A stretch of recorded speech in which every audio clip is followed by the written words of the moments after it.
Dear students, स्वागत है आपका आपके अपने यूट्यूब लर्निंग प्लेटफॉर्म माई डी यूनिवर्सिटी पे। स्टूडेंट्स, आज हम आपके लिए हमेशा की तरह लेकर अवेलेबल है एक बहुत ही इंपॉर्टेंट प्रीवियस ईयर पेपर। जी हाँ स्टूडेंट्स, जो हमारे बीए सेकेंड सेमेस्टर के स्टूडेंट्स हैं उनके लिए एक बहुत ही इंपॉर्टेंट प्रीवियस ईयर पेपर है।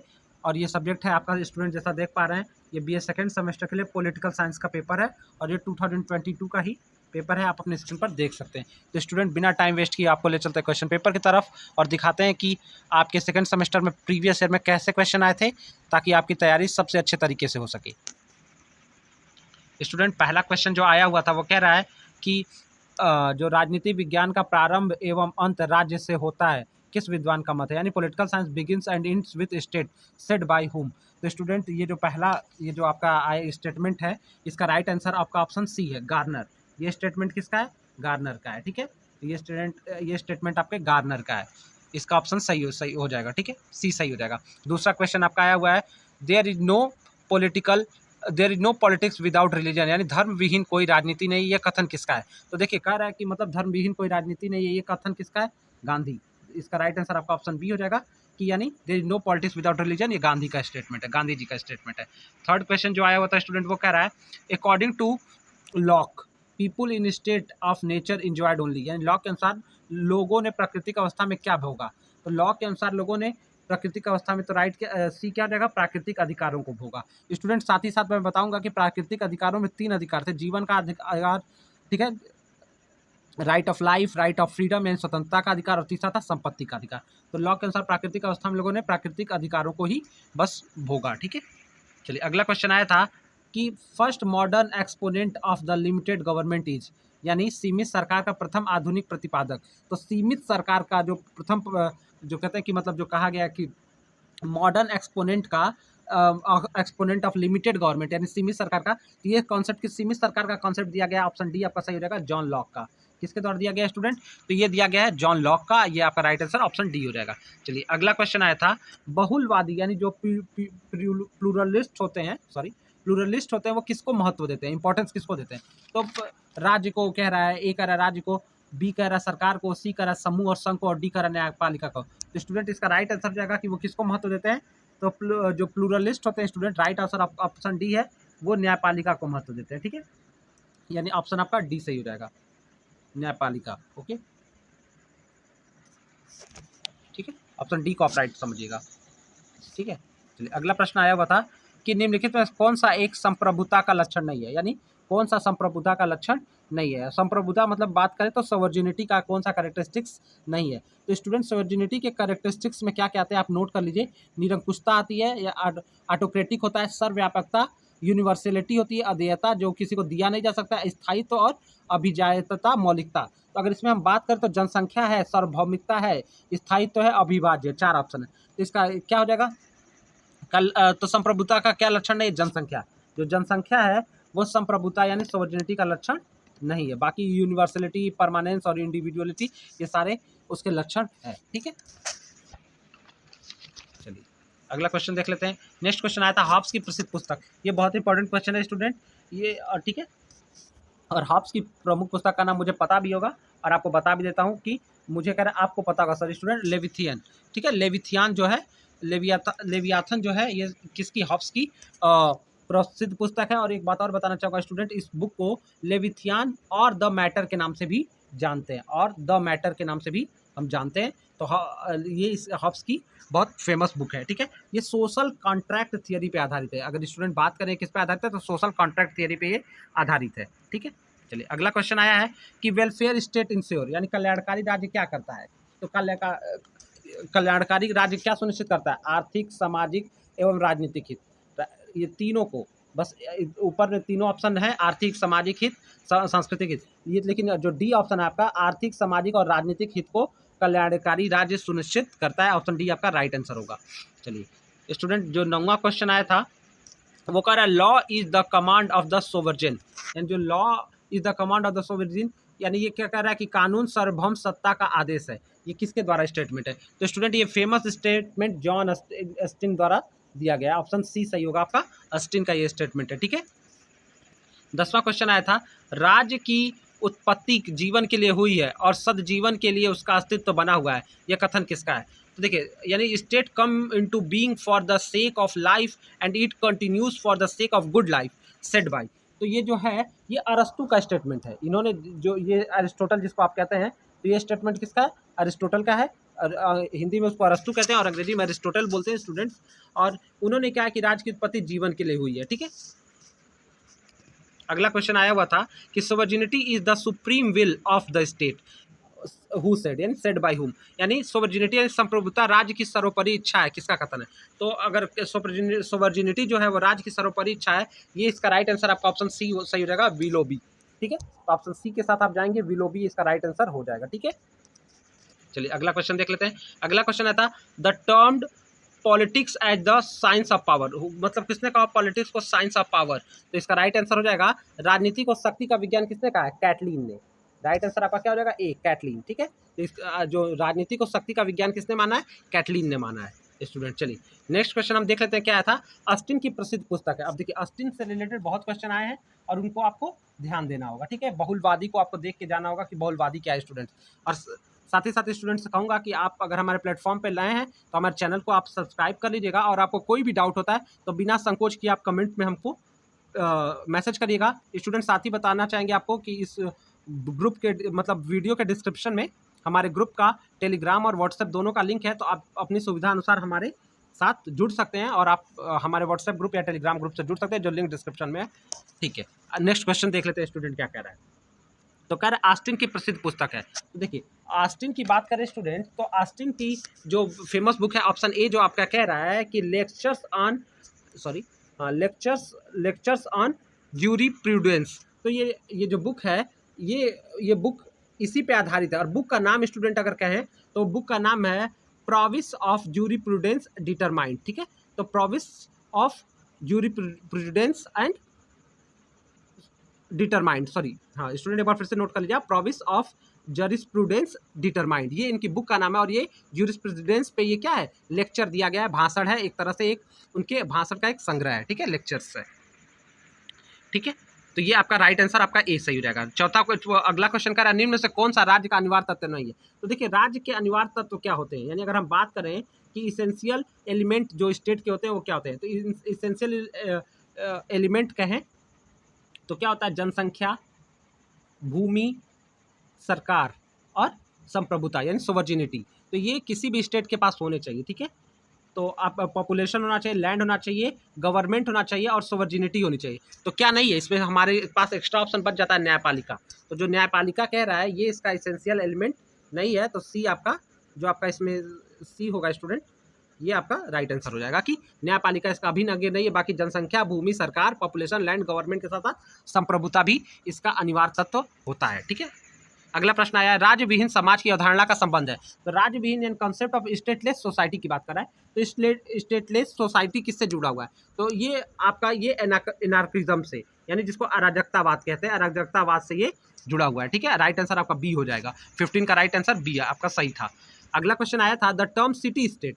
सिटी स्टेट यानी जो नगर राज्य है ये किससे संबंधित है? यानी तो जो नगर राज्य की बात करें तो ये community state of ancient Greek, ये ऑप्शन बी जो आपका है वो सही हो जाएगा, यानी प्राचीन यूनान के सामुदायिक राज्य से संबंधित है, ठीक है। नगर राज्य शब्द जो सामान्यतः कहाँ से ये आया है, जो सिटी स्टेट शब्द का कॉन्सेप्ट लिया गया है वो यूनान यानी आपके ग्रीस से लिया गया है, ठीक है।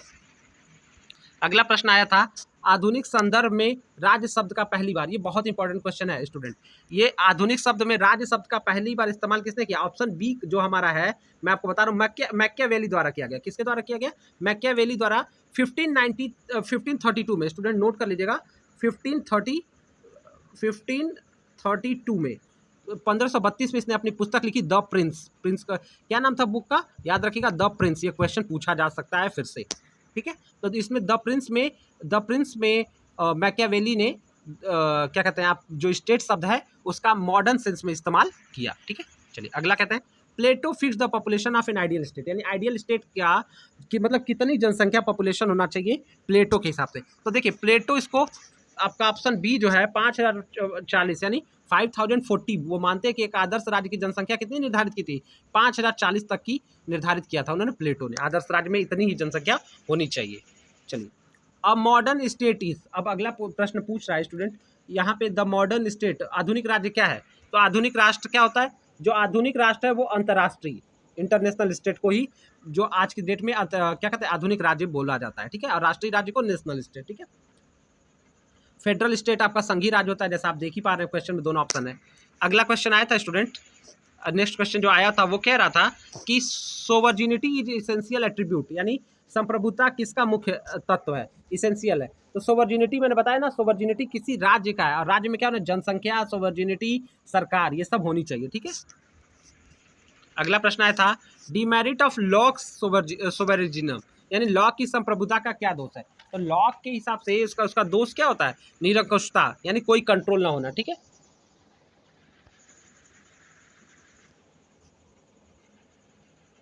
ठीक है, अब्सोल्यूटनेस उसका दोष मानते हैं, ठीक है।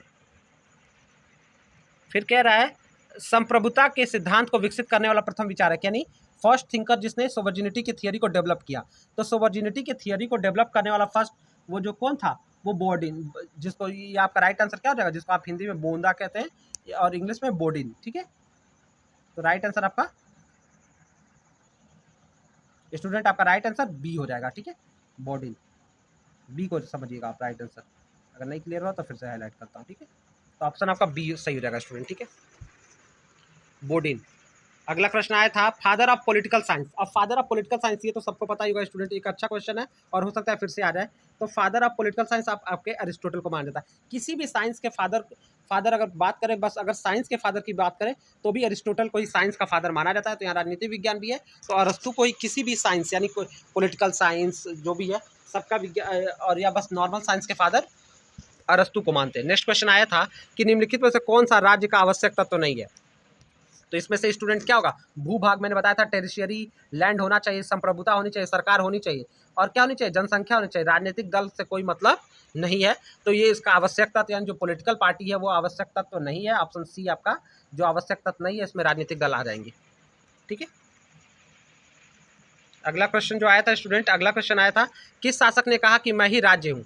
तो अगर बात करें किसने कहा मैं ही राज्य हूँ, तो लुई 14, जो फ्रांस का शासक था, लुई 14, जिसको लुईस 14 के नाम से भी जानते हैं। तो लुईस 14 ने कहा कि मैं ही राज्य हूँ, और मेरे शब्द ही, और लुई 14 ने कहा मैं ही राज्य हूँ और मेरे शब्द ही क्या है, कानून है। लुई 14, इसका राइट आंसर आपका लुई 14 होगा स्टूडेंट, ठीक है। चलिए अगला क्वेश्चन जो आया हुआ था वो कह रहा है रूसो के अनुसार समान इच्छा, यानी जनरल विल। तो रूसो के अनुसार जो सामान्य शिक्षा जनरल विल क्या है? तो रूसो के अनुसार ये जो जनरल विल होती है वो क्या होती है, सार्वजनिक होता है, यानी और अपने हितों को त्याग करके सार्वजनिक हितों का ध्यान रखना होता है। तो ये क्या होता है, हमेशा सही होता है, ठीक है। तो ये सदा सही रहती है जनरल विल। तो रूसो के अनुसार जो जनरल विल होती है वो क्या होती है, सदा सही रहती है, और ये सभी के लिए लोक कल्याणकारी रहती है, ठीक है। ऑलवेज राइट, आपका ऑप्शन ए सही हो जाएगा। अगला क्वेश्चन आया था प्लूरलिस्ट जो होते हैं थिंकर रिगार्डिंग द सोवर्जिन, यानी संप्रभुता के संबंध में बहुलवादी, ये बहुलवादी का विचार आप देख लीजिएगा स्टूडेंट। और ये किसका है? तो ये संप्रभुता के संबंध में बहुलवादी का जो ये लॉन्स्की, इसमें तो लॉन्स्की अगर ये ऑप्शन नहीं है तो ब्लंट्सली का भी जिक्र आता है, ठीक है। संप्रभुता के संबंध में बहुलवादी, यानी संप्रभुता को लेकर बहुलवादी विचारक कौन कौन से हैं, लॉन्स्की हैं, ब्लंट्सली हैं, ठीक है। इस बात को आप ध्यान दीजिएगा, ठीक है। अगला क्वेश्चन आया था मॉडर्न डेमोक्रेसीज नाम की पुस्तक किसने लिखी है? तो मॉडर्न डेमोक्रेसीज जो बुक लिखी है वो जेम्स ब्राइस ने लिखी है, ठीक है। तो ये किसने लिखी है, जेम्स ब्राइस। तो आपका ऑप्शन ए सही हो जाएगा, ब्राइस, ठीक है। फादर ऑफ पोस्ट बिहेवियरिज्म, अब देखिए पूछा है उत्तर व्यवहारवाद के जन्मदाता कौन है? व्यवहारवाद के बाद आया उत्तर व्यवहारवाद, और इसके जन्मदाता कौन है? डेविड इट्सन, ठीक है। तो आपका ऑप्शन बी सही हो जाएगा, डेविड इट्सन, ठीक है, डेविड इट्सन, ठीक है, ऑप्शन बी, यानी पोस्ट बिहेवियरिज्म के फादर किसको माना जाता है? डेविड इट्सन को माना जाता है। अब देखिए अगला क्वेश्चन पूछा है कि फादर ऑफ बिहेवियरिज्म, ये क्वेश्चन स्टूडेंट आया हुआ था ये, और इसमें ऑप्शन गलत दिए हुए हैं। ये जो क्वेश्चन आपका पूछा है ना, मैं आपको पहले पढ़ के दिखा देता हूँ कि फादर ऑफ बिहेवियरिज्म कौन है, लेकिन जो क्वेश्चन तो सही है, आपके ऑप्शन गलत दिए गए क्योंकि ऑप्शन में राइट आंसर था नहीं। और जो माना जाता है जेबी वॉटसन, नोट कर लीजिए स्टूडेंट, इसका राइट आंसर हो जाएगा जेबी वॉटसन, ठीक है। ये व्यवहारवाद के जनक माने जाते हैं, यानी फादर ऑफ बिहेवियरिज्म किससे माना जाता है? जेबी वॉटसन को। इन्होंने 1913 में अपनी इस कॉन्सेप्ट को दिया था, बिहेवियरिज्म को, एक यूनिवर्सिटी में लेक्चर के दौरान इसको दिया हुआ था, ठीक है। और ये अमेरिकी मनोवैज्ञानिक थे, ठीक है। तो JB वॉटसन अब इसके राइट आंसर हो जाएगा। अगला क्वेश्चन आया था, according to Marxist the state, Marxist के अनुसार राज्य क्या होता है? तो मार्क्सिस्ट मानता है कि राज्य को कौन है, ये मानव निर्मित संस्था है, यानी मैन मेड है, इंसान नहीं बनाया है, और पावरफुल इंसान ने राज्य की स्थापना करते हैं ताकि उनका कानून और नियंत्रण चलता रहे। ठीक है, अगला क्वेश्चन है, man is a selfish and isolated by nature who said, यानी मानव स्वभाव से स्वार्थी और एकाकी होता है। तो ये देखिए बहुत इंपॉर्टेंट कथन है स्टूडेंट, मानव स्वभाव से स्वार्थी, एकाकी, हिंसक, ठीक है, अटैकिव, एग्रेसिव ये होता है। ये स्टेटमेंट किसका है? इसमें अगर अग्रेसिव भी आ जाए तो आप जानेगा स्टेटमेंट ये किसका है, हॉब्स का है। ठीक है, राइट आंसर आपका हॉब्स हो जाएगा, यानी इंसान शुरू से ही नुकसान करने वाले और डेंजरस प्रवृत्ति का होता है। अगला क्वेश्चन आया था, राज्य की उत्पत्ति के संबंध में सर्वाधिक स्वीकृत सिद्धांत, यानी जो हमारे स्टेट का डेवलपमेंट हुआ है कि वो ओरिजिन ऑफ स्टेट के रिलेटेड सबसे मतलब पॉपुलर थियरी कौन है? तो देखिए आए तो बहुत थियरी है, जिसमें दैवीय उत्पत्ति का सिद्धांत सबसे पुराना है, बाकी लेकिन जो सबसे एक्सेप्ट किया जाता है आजकल विकासवादी थियरी ऑफ इवोल्यूशन, जो डार्विन से भी जुड़ा हुआ है। तो ये जो माना जाता है राज्य की उत्पत्ति का सबसे ज़्यादा सर्वाधिक स्वीकृत सिद्धांत जो आपको इवोल्यूशनरी थियरी माना जाता है। ठीक है, और इसमें मानता है कि राज्य का विकास ईश्वर ने नहीं किया है, मानव ने भी नहीं किया है, ये धीरे धीरे इसका विकास हुआ है, एक क्रम से एक विकास का परिणाम है। ठीक है, और सबसे प्राचीन क्यों किया जाए तो दैवीय उत्पत्ति का सिद्धांत सबसे प्राचीन सिद्धांत माना जाता है, लेकिन सबसे ज़्यादा प्रासंगिक आपका विकासवादी होता है। अगला क्वेश्चन था, वाह संप्रभुता की अवधारणा का विकास किया। वाह संप्रभुता यानी बात करें एक्सटर्नल सोवर्जिनिटी को किसने दिया? तो इसका राइट आंसर हो जाता है ह्यूगो ग्रोटिस। ठीक है, तो स्टूडेंट इसका राइट आंसर हो जाता है, इसका राइट आंसर की बात कर रहे हैं तो इसका राइट आंसर हो जाएगा आपका ह्यूगो ग्रोटिस, और ग्रोइसिस ने किया था, तो आपका राइट आंसर ए सही हो जाएगा, ह्यूगो ग्रोटिस। ठीक है, राइट आंसर ये आपका सही हो जाएगा। ठीक है, इनको अंतर्राष्ट्रीय कानून यानी जो कहते हैं इंटरनेशनल लॉ के फादर भी माने जाते हैं। ग्रोइसिस को अगर बात करें कि ह्यूगो ग्रोइसिस को अंतर्राष्ट्रीय कानून यानी इंटरनेशनल लॉ के फादर के रूप में भी जाना जाता है। ठीक है, अगला प्रश्न है, Karl Marx traces origin of state in. Karl Marx जो है राज्य की उत्पत्ति किस में खोजते हैं? तो धार्मिक विचारों और संस्थाओं के विकास में। कार्ल मार्क्स के अनुसार राज्य की ये किस में हुई है? तो इसका development of religious ideas and institution, इसी से राज्य का विकास कार्ल मार्क्स मानते हैं कि जो तरह तरह के रिलीजियस इंस्टीट्यूशन, धर्म की संस्थाएं, चर्च, इन्हीं सबों से राज्य का विकास हुआ, और इन्होंने ही पावर को मतलब कंट्रोल किया और लोगों के ऊपर क्या किया, एक तरह से रूल किया। अगला क्वेश्चन आया था, sovereignty resides in the general will, यानी संप्रभुता समान इच्छा में होती है, निहित होती है, ये किसने कहा है? तो ये स्टूडेंट ये स्टेटमेंट है रूसो का। ठीक है, ऑप्शन बी सही हो जाएगा, रूसो का है। ठीक है, समान इच्छा शब्द को जन्म भी रूसो ने ही दिया, इस बात को आपको जानिएगा, और ये इनका बहुत पॉपुलर थियरी रहा है। अगला क्वेश्चन आया था स्टूडेंट कि मार्क्स के अनुसार समाज में कितने वर्ग होते हैं? अगर बात करें मार्क्स के अनुसार समाज में कितने वर्ग होते हैं, तो मार्क्स के अनुसार समाज में कितने वर्ग होते हैं? 2 वर्ग होते हैं स्टूडेंट। कितने वर्ग होते हैं? 2 वर्ग होते हैं। एक शोषक जो शोषण करता है, यानी जो एक तरह से रूल करता है, और दूसरा जिसके ऊपर रूल किया जाता है, यानी शोषित। शोषक यानी जो शोषण करने वाला होता है, और शोषित जिनका शोषण किया जाता है। तो मार्क्स के अनुसार राज्य में 2 वर्ग होते हैं। ठीक है, शोषक और शोषित, ये आपको याद रखना है। ठीक है, कह रहा है, अगला क्वेश्चन पूछा है, निम्न से कौन which one of the following is not associated with behaviourism. तो बिहेवियरिज्म यानी व्यवहारवाद से कौन नहीं जुड़ा हुआ है? तो तकनीकी प्रयोग, विशुद्ध विज्ञान, सत्यापन, लेकिन परंपरा। ठीक है, इसमें आपका हो जाएगा कि ट्रेडिशन नहीं जुड़ा हुआ है।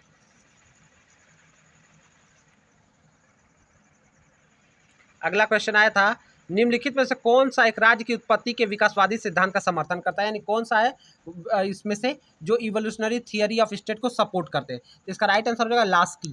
ठीक है, लास्की सपोर्ट करते हैं, बाकी लॉक हॉब्स तो नहीं करते हैं इसको, ये इवोल्यूशनरी थियरी को करते रहे, और मनु तो इंडियन, इनका जिक्र आता नहीं है। ठीक है, तो राइट आंसर आपका ए है, लास्की। ठीक है, चलिए जो लास्ट और क्वेश्चन आया था स्टूडेंट, वो कह रहा था, निम्नलिखित में से कौन सी प्रभुसत्ता की विशेषता नहीं है, यानी which one of the following is not feature of sovereignty, यानी प्रभुसत्ता की विशेषता नहीं है। तो मैंने बताया था प्रभुसत्ता की विशेषता जैसी होती है वो क्या होती है, निरंकुश होती है, अभाज्य होती है, स्थायी होती है, इसमें पावर का ट्रांसफर नहीं होता है। इसमें क्या होता है, पावर का ट्रांसफर नहीं होता है। डेलीगेशन मतलब होता है कि आप अपना पावर किसी और को स्थानांतरित करते हैं, तो ये प्रत्यायोजन इसकी विशेषता नहीं होगी। तो स्टूडेंट इस तरह से हमने 40 क्वेश्चन के मल्टीपल को आपके लिए कवर कर लिया है। आशा करता हूँ स्टूडेंट आपको वीडियो बहुत अच्छा लगा होगा, तो आप हमारे चैनल को लाइक सब्सक्राइब जरूर कर दीजिएगा, साथ ही अपने फ्रेंड से भी शेयर करेगा। कोई डाउट होगा तो कमेंट करके क्वेश्चन को पूछिएगा। थैंक यू सो मच, आपका पेपर बहुत शानदार हो, good luck my DDU university family की तरफ से।